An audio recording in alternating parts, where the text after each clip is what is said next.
नमस्कार, news state Madhya Pradesh Chhattisgarh में आपका स्वागत है। मैं हूं आपके साथ लोकेंद्र त्यागी। आपके मुद्दे में बात मध्य प्रदेश की, जहां हिजाब पर आखिरकार हंगामा हो ही गया। कर्नाटक के स्कूल से विवाद की घटना सामने आने के बाद प्रदेश में शिक्षा मंत्री के बयान पर सियासी बवाल हुआ था, लेकिन वो सिर्फ बयानों तक सीमित था। लेकिन अब दतिया के कॉलेज में कुछ इसी तरह की घटना सामने आई जो कर्नाटक में हुई थी। सोमवार को दतिया में छात्रा द्वारा हिजाब पहनकर कॉलेज आने पर हंगामा हुआ और फिर स्कूल प्रशासन ने सामान्य ड्रेस में स्कूल आने का नोटिस जारी कर दिया, जिस पर गृह मंत्री ने नाराजगी जताई और कार्रवाई के निर्देश दिए। तो वहीं इस पूरे मामले पर कांग्रेस की तरफ से मिली जुली प्रतिक्रिया आ रही है। कोई गृह मंत्री के बयान का सम्मान कर रहा है तो किसी ने सरकार पर हमला बोला है। लेकिन सवाल सबसे बड़ा यही है कि क्या प्रदेश में माहौल खराब करने की कोशिश हो रही है। सवाल यह भी कि हिजाब पर विवाद संयोग है या फिर कोई सियासी प्रयोग हो रहा है। आज इसी पर करेंगे चर्चा। कुछ खास मेहमान भी हमारे साथ जुड़ेंगे, लेकिन उससे पहले आज की रिपोर्ट आप देखिए।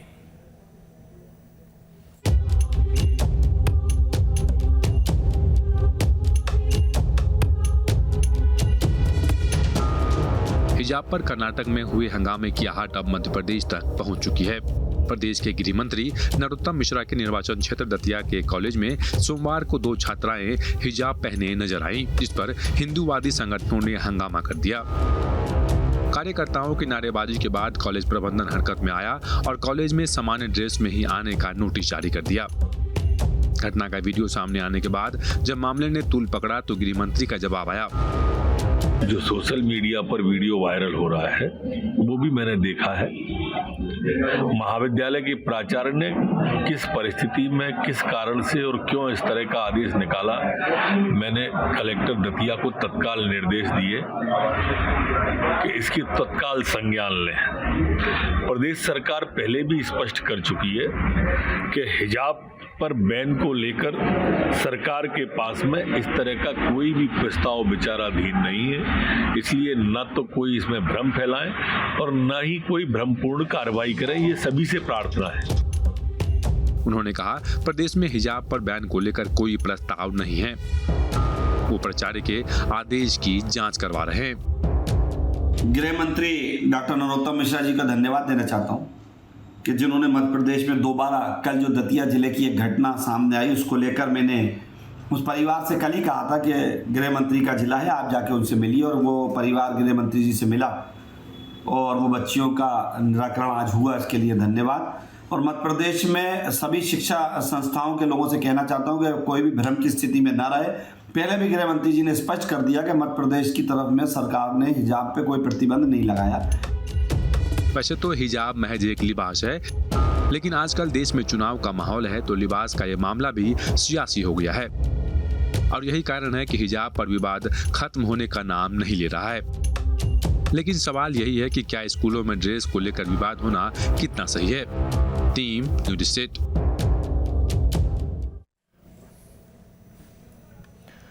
और चर्चा करने के लिए 4 खास मेहमान इस वक्त हमारे साथ जुड़ गए हैं। सबसे पहले परिचय करा देता हूं। महंत आदित्य नाथ गिरी हैं, निरंजनी अखाड़ी से जुड़े हुए हैं। सर, आपका बहुत स्वागत है। हाजी हारून हैं, चेयरमैन हैं जमीयत उलेमा मध्य प्रदेश के, आपका भी स्वागत सर। उमेश शर्मा जी हैं, प्रवक्ता हैं बीजेपी के, और संगीता शर्मा जी हैं, प्रवक्ता हैं कांग्रेस की। आप दोनों का भी बहुत बहुत स्वागत।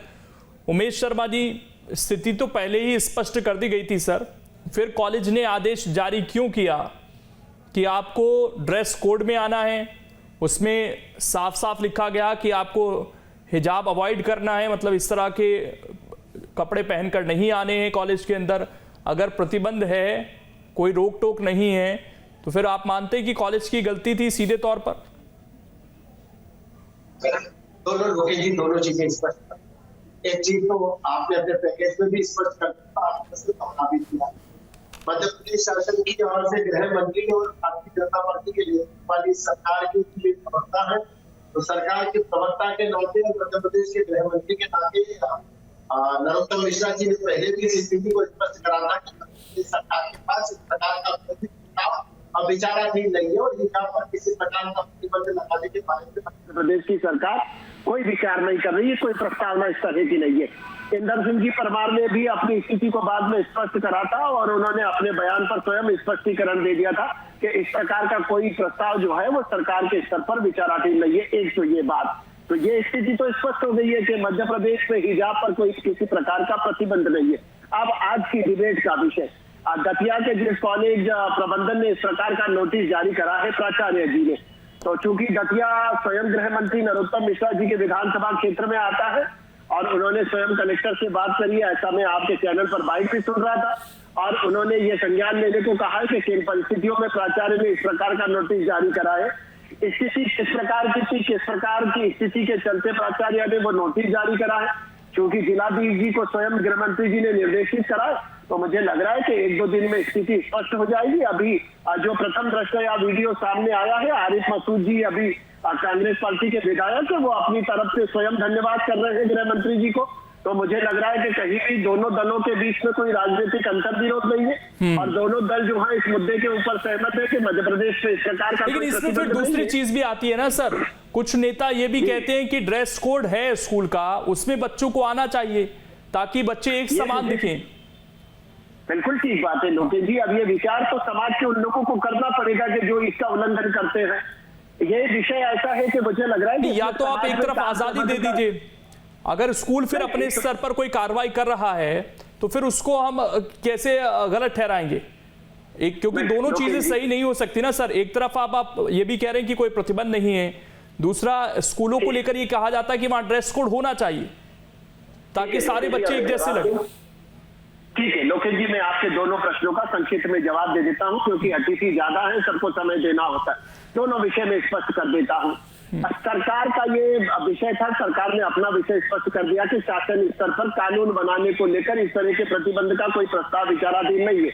और मुझे लग रहा है कि अब समाज को आगे आना चाहिए और विशेष करके उन अभिभावकों को आगे आना चाहिए कि जिनके बच्चे हिजाब पहन कर जा रहे हैं। उनका भी उत्तरदायित्व तो बनता है कि अगर आप स्कूल में भेज रहे हैं, उस स्कूल का अपना एक यूनिफॉर्म, एक अपना गणवेश है। गणवेश और यूनिफॉर्म की संकल्पना के पीछे का अभिप्राय यही होता है कि बच्चों में एक रूपता दिखाई दे, समरूपता दिखाई दे, ना जाति का भेद दिखाई दे, ना धर्म का भेद दिखाई दे, ना अमीरी और गरीबी परिलक्षित हो, ना ठीक जवाब आ गया। मैं इस पर एक रिएक्शन ले लेता हूँ हाजी हारून साहब का। हाजी हारून जी, जो विवाद इस वक्त चल रहा है, ये क्या जरूरी है? खासकर बच्चे जो अभी पढ़ाई कर रहे हैं उनके बीच में ये जो मुद्दा आ गया एकदम से उठकर, ये कितना सही है? और हिजाब को लेकर सर स्कूलों में क्या ड्रेस कोड लागू होना चाहिए या हिजाब पहनकर बच्चों को जाना चाहिए?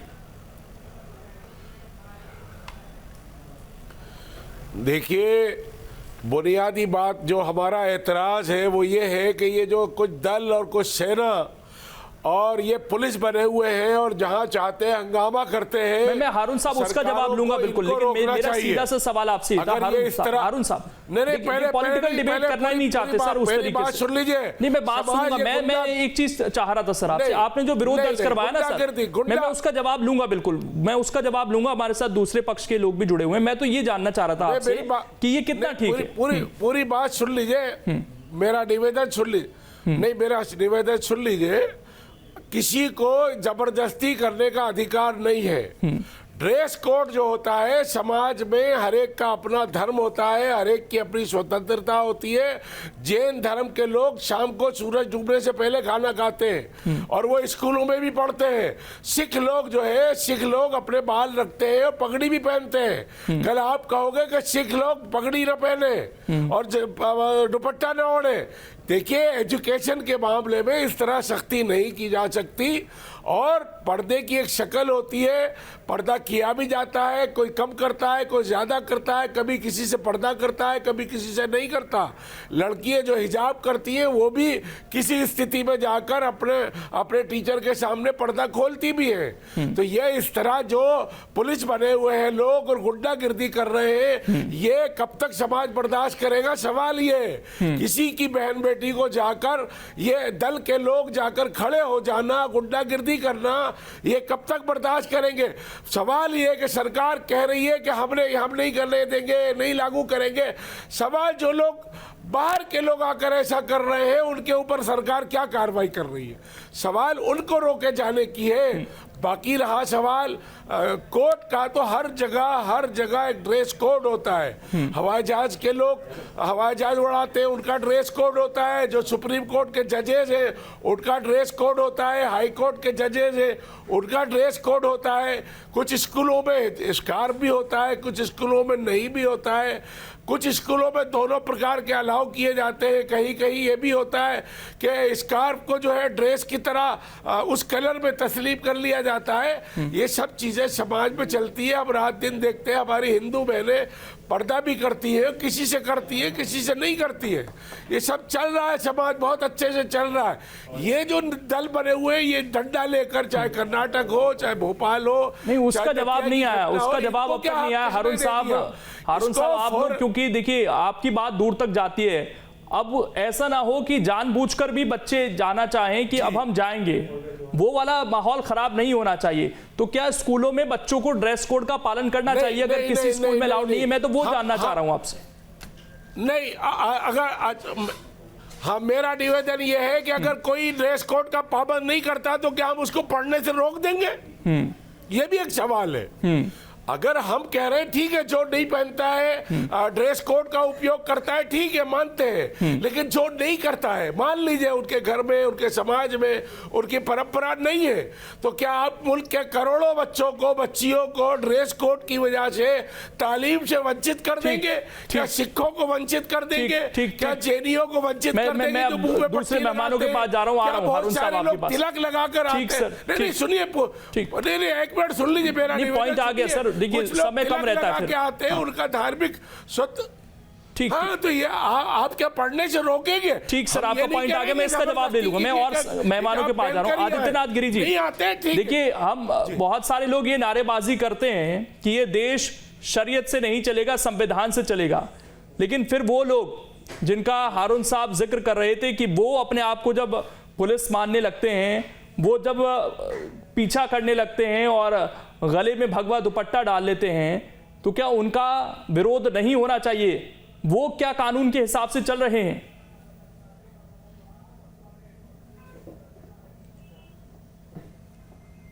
देखिए, ये जो है अभी जो शुरू हुआ है, पहले ऐसा नहीं होता था। पहले जो ड्रेस कोड होता था उसके हिसाब से ही जो विद्यार्थी होते थे वो स्कूल और कॉलेज में जाते थे।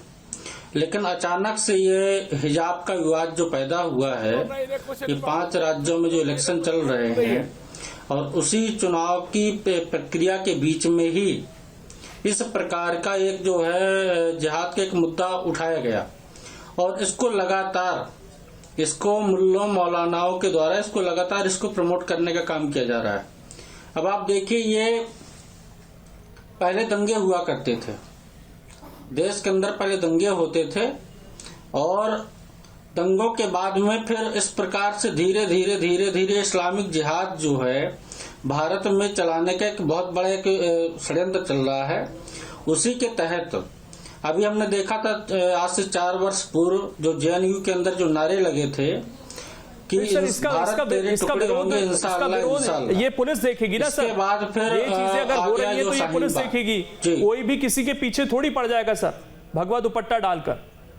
तो पुलिस ही देख रही है इसको, पुलिस नहीं, ये जो बच्चे कर रहे हैं सर, विरोध करते हैं, ये ठीक है आपकी नजर में? मतलब कहीं कोई दंगे नहीं हो रहे हैं। नहीं, कोई तय कर सकता है, ये तो कानून तय करेगा। और कानून, सरकार ये कह रही है कि हमारे हर व्यक्ति को अपनी व्यक्ति की आजादी है। देखिए, हिजाब कोई पहली बार नहीं पहना गया है। हिजाब कोई पहली बार नहीं पहना गया है। भारत में महिलाएं हिजाब पहनती है, जो मुस्लिम महिलाएं हैं, लेकिन स्कूलों में कभी नहीं पहना गया। कॉलेजों में पहन करके लड़कियां कभी नहीं इस प्रकार से हिजाब गई हैं। तो ये एक नया नैरेटिव सेट करने का काम किया गया है। ये नया एक मुद्दा बनाया गया है इन चुनावों के बीच में और इसको लगातार प्रमोट करने का काम किया जा रहा है। अब आप देखेंगे रैलियां हो रही हैं, अब हिजाब रैलियां शुरू हो गई हैं देश के अंदर। तो कहीं ना कहीं इस्लामिक जिहाद का ही जो जिहाद शुरू हुआ है, ये मैं ऐसा मानता हूँ कि इस्लामिक जिहाद इसकी खिलाफत में सर किसी को आजादी थोड़ी मिल जाती है। इसकी खिलाफत में आजादी मिल जाती है कि आप विरोध कीजिए महिलाओं का खड़े होकर। उनके पीछे पड़ जाइए, उनके भगाइए, ये ठीक है क्या आपकी नजर में? क्योंकि धर्म तो ये सिखाता ना कि महिलाओं का सम्मान कीजिए, उनको किसी की तरह से अपमानित महसूस ना हो। देखिए वो जो बालिका थी, देखिए वो जो बालिका थी वो हिंदू लड़की थी, इसीलिए वो तो केवल जय श्री राम के नारे लगा रहे थे, वो अपनी अभिव्यक्ति कर रहे थे। उन्होंने ना उसको छेड़ा, ना उसके साथ की बदतमीजी की। यहीं पर अगर आप देख लीजिए, अगर यहीं पर अगर ये मुस्लिम लड़के होते और एक हिंदू लड़की होती तो सुरक्षित अपने घर नहीं जा सकती थी। तो ये अंतर है हिंदुओं में और मुसलमानों में। झूठ बोल रहा है, ये झूठ बोल रहा है, ये झूठ बोल रहा है। चलिए मैं लौट रहा हूं, मैं संगीता शर्मा जी के पास आ रहा हूं। संगीता शर्मा जी, संगीता शर्मा जी, क्या मध्य प्रदेश में जानबूझकर पहले वो फुटबॉल का वीडियो आया, अब इस तरह का वीडियो आया, ऐसा तो नहीं कि जबरदस्ती यहां भी सियासत लाई जा रही है इस मामले को लेकर? देखिए लोकेंद्र जी, सियासत तो कर्नाटक से ही शुरू हो गई थी। भाजपा की गवर्नमेंट है वहां पर और 5 राज्यों के चुनाव है और कांग्रेस इसे उसी तरह से देख रही है कि जब भी चुनाव होते हैं राष्ट्रवाद सामने आ जाता है, मंदिर सामने आ जाता है, अब हिजाब सामने आ गया, तो हम उसी तरीके से इसे देख रहे हैं। नहीं, आप उस तरह से नहीं देख रहे हैं ना मैम, दिक्कत तो यही है। नहीं, हम इसीलिए हम इसे गंभीरता से नहीं ले रहे हैं। नहीं, आप पोलराइज करने की आप लोग भी कोशिश कर रहे हैं। वो जो फुटबॉल खेलने का वीडियो सामने आया था वो क्या था? नहीं, वो हमने किया, कांग्रेस ने किया है क्या? जिस कॉलेज का वीडियो सामने आया था उस नहीं, तो कांग्रेस पार्टी ने किया है क्या? जिस कॉलेज का वो वीडियो सामने आया था आपको बखूबी पता है कि वहाँ वो उस कॉलेज को कौन संचालित करता, किसके अंडर में? वो आप ही के विधायक हैं। नया वीडियो था, ये तो गृह मंत्री जी को जांच करवाना चाहिए। वो वीडियो किसका था, कहां से आया था, ये तो आपको भी नहीं पता, मुझे भी नहीं पता। और कांग्रेस के नेता तो खुलकर कहते हैं ना कि वो एक्शन का रिएक्शन था। देखिए, जो कांग्रेस के नेता ने कहा है मैं नहीं जानती किसके बयान मिश्रा जी, पर मैं ये जरूर जानती हूँ, मैं ये जरूर जानती हूँ कि अभी भाजपा की प्रवक्ता उमेश शर्मा जी एक बात कह रहे थे कि पेरेंट्स को सोचना चाहिए और पेरेंट्स को ये करवाना चाहिए, समानता दिखना चाहिए स्कूल के अंदर। इनका ये शब्द था, मतलब कि ये भी इस चीज से सहमत है। इन्होंने खुलकर नहीं कहा कि वो सहमत है, मतलब भाजपा इस चीज का समर्थन करती है। तो आप लोग क्या चाहते हैं, आप भी बता दीजिए संगीता शर्मा जी, स्कूलों में क्या होना चाहिए? जी हाँ, हम लोग ये लोकेंद्र जी, हम कांग्रेस ये चाहती है कि एजुकेशन का स्तर अच्छा हो, शिक्षा का स्तर अच्छा हो। नहीं, ये तो घुमाने वाली बात हो गई। अच्छा हो, स्कूलों में ये हो कि अब सब अपने अपने धर्म के हिसाब से बनकर आए वहां पर। नहीं, क्यों धर्म के साथ? इतने आजादी के बाद से ये देश चल रहा है, इतने दिनों से शिक्षा चल रही है, आज अचानक क्या हो गया कि आपको ये मुद्दा छेड़ना पड़ा? नहीं, आप स्टैंड क्लियर कीजिए ना संगीता शर्मा जी, स्टैंड तो बताइए। आप लोग एक तरफ पक्षधर्मी है, ऊपर से क्लियर नहीं करना चाहते। या तो आप ये कह दीजिए, क्योंकि अगर उमेश शर्मा जी ने ये कहा कि समानता से आने चाहिए, तो आप लोग कह रहे हैं कि इसका समर्थन करते हैं, तो आप लोग क्या चाहते हैं कि अलग अलग धर्म की पोशाक पहनकर लोग पहुंचे? लोकेंद्र जी, अगर आप सुने, बीच में ना बोले तो मैं अपनी बात रख सकती हूँ। देखिए, जो संविधान चाहता है वही हम लोग चाहते हैं, क्योंकि हम संविधान को मानने वाली पार्टी हैं। हम जो संविधान में लिखा है उसी के अनुसार चलेगा। अभी एक महोदय ने कहा कि सेना में भी ड्रेस कोड होता है, फ्लाइट में भी ड्रेस कोड होता है, कोर्ट में भी ड्रेस कोड होता है, परंतु वहां पर रोक नहीं है। कुछ ऐसे धर्म जो पगड़ी पहनते हैं उनको रोक नहीं है, कुछ ऐसे धर्म जो हिजाब पहनते हैं उनको रोक नहीं है। चाहे आप सेना में देख लीजिए या अन्य ड्रेस कोड जहां जहां पर वहां देख लीजिए। और आजादी के बाद से स्कूलों में, कॉलेजेस में ये चल रहा है। ये ड्रेस कोड तो बहाना है, हिंदू मुस्लिम फैलाना है, देश के अंदर एक माहौल फैलाना है, क्योंकि विकास तो करते नहीं है। इन्हें अगर कुछ करना चाहिए था तो इंफ्रास्ट्रक्चर सही करना था, स्कूलों में टीचर नहीं है वो करना चाहिए था। आज मध्य प्रदेश की स्थिति कितनी शिक्षा के स्तर में उमेश शर्मा जी, सीधे सवाल अब यही उठ रहा है कि जो ठेकेदारी करने की कोशिश कर रहे हैं उनको भी तो रोकना है सर। और ये हिंदुत्ववादी जो पहुंच रहे हैं, ये कानून पर ध्यान नहीं दे रहे हैं। और मुझे लग रहा है कि लोकेंद्र जी, एक मिनट संगीता जी, असहमति का वातावरण तो बनाया जाना चाहिए। आखिर हम लोग राजनीति के सियासी प्रपंच को कहाँ तक नीचे उतारेंगे? क्या हम इस जहर को अब स्कूल तक लेकर चले जाएंगे? और मैंने पहले भी कहा जहर भारतीय फैलाने जनता का पार्टी का काम कौन स्टैंड कर रहा है, साफ उमेश है शर्मा जी? कि प्रत्येक व्यक्ति को अपना जहर फैलाने संवैधानिक का अधिकार काम कौन प्राप्त कर रहा है, है। ये और हम क्या ये आपसे इस बात जानना पर विचार चाहते नहीं हैं। किया जाना इतने दिनों से चाहिए क्या कि आप गणवेश जिस में स्कूल में एकरूपता पढ़ते होना थे, चाहिए, उमेश शर्मा गणवेश जी में से पूछिए, समरूपता होना कांग्रेस के जमाने में चाहिए। इनकी ये जो शिक्षा धार्मिक दीक्षा हुई आधार है, पर विभाजन तो होता है क्या या ये जिस स्कूल जातिगत में आधार पढ़ते पर थे, उस विभाजन स्कूलों हो में रहा ये है या नहीं अमीर या होता था गरीबी के आधार पर क्या? आज विभाजन ये होगा, अचानक से मुझे कैसे लग रहा है कि प्रकट हो इसी गया? ये तो हाँ, बहन जी मैं को तो समझ नहीं बहस आती है, करना भी डिबेट तो पसंद नहीं अपना करती मतलब हूँ, देने से क्योंकि चुप उमेश नहीं शर्मा होती जी है। जानना एक नहीं तो चाहते मैं हैं, मुद्दे दतिया को का एक फैलाना उदाहरण चाहते लोकेश जी हैं बताता और हूँ। माहौल को दतिया के बिगाड़ना कलेक्टर चाहते हुआ करते थे, हैं। हम आपसे उनकी एक प्रश्न बेटी एक पूछते बहुत हैं, आप ऊंची संविधान रिश्वत को पहनकर मानते चली किसको गई। मानते मैं हैं? हाजी हम हारून जी से संविधान आखिरी रिएक्शन ले लेता हूं। हाजी हारून जी, इस बात पर क्यों नहीं सहमत होते हम कि स्कूलों में बच्चों को पढ़ने दिया जाए, उनको बांटा ना जाए?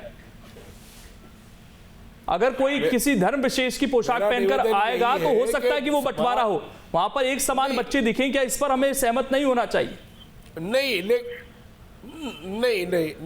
लेकिन धार्मिक स्वतंत्रता भी है और एडजस्ट करके लोग रहते आए भाई। मेरा निवेदन यही है कि सब लोग मिलजुल कर रहते आए हैं। सिख लोग अपने बाल भी रखते हैं, पगड़ी भी रखते हैं। मैं बहुत सारी हिंदू साध्वी जो होती है उनको मैं देखता हूँ, कुछ लोग बाल को खोलकर प्रवचन देती है और कुछ लोग दुपट्टा ओढ़ कर प्रवचन देती है। इसी तरह बहुत सारे डॉक्टर हैं वो। चलिए सर, समय इतना ही है। शुक्रिया आप सभी का जुड़ने के लिए और इस डिबेट का हिस्सा बनने के लिए। लेकिन छात्रों को इस तरह की सियासत में नहीं पढ़ना चाहिए, अपील यही है। फिलहाल छोटा सा ब्रेक, खबरें लगातार जारी।